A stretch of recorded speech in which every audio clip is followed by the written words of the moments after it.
L'in and out est un dribble qui peut facilement perdre un défenseur s'il est bien effectué. Pourtant, il ne s'agit pas d'un move qui est si complexe que ça. Aujourd'hui, je te propose de voir comment le travailler et faire de ce dribble une arme imparable sur le terrain.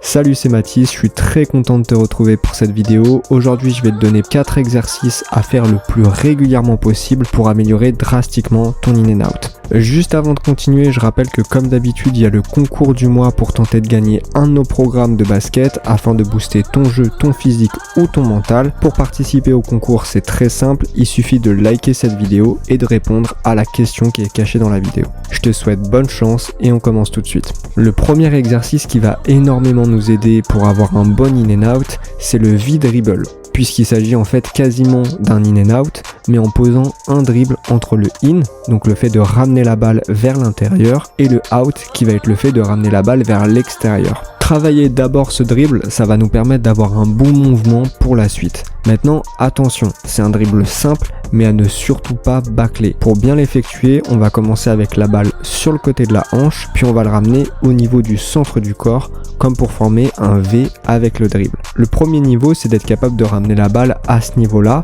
mais une fois que tu es à l'aise, tu peux directement passer au niveau 2 en ramenant la balle au niveau de l'autre hanche, voire plus loin.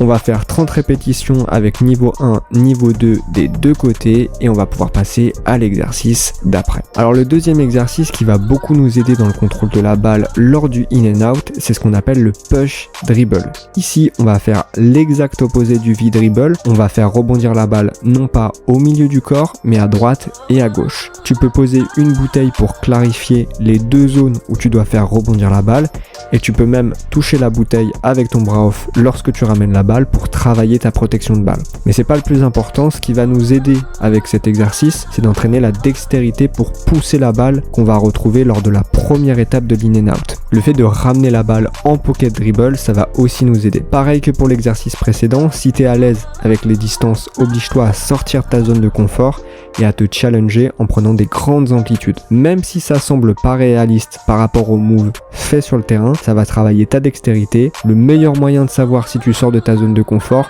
c'est la perte de balle. Si tu perds jamais le ballon ou que tu sens aucune difficulté dans le contrôle de la balle, c'est que tu peux complexifier l'exercice et que tu dois le faire. Pour ce deuxième exercice, on va faire 30 répétitions à droite et à gauche, niveau 1 et niveau 2 comme pour le premier exercice. Alors attention, on passe à la vitesse supérieure sur cet exercice, on va travailler tout ça en un seul temps avec ce que j'appelle le triple in and out, où on va enchaîner 3 fois le move mais avec des amplitudes différentes. Un premier in and out simple, un deuxième entre les jambes et un dernier derrière le dos. Je sais que ça fait très streetball, mais c'est un exercice intéressant parce qu'on va vraiment travailler la rotation du poignet à différentes amplitudes. La variété des répétitions, que ce soit en amplitude ou en vitesse, c'est un paramètre hyper important pour l'apprentissage d'un move.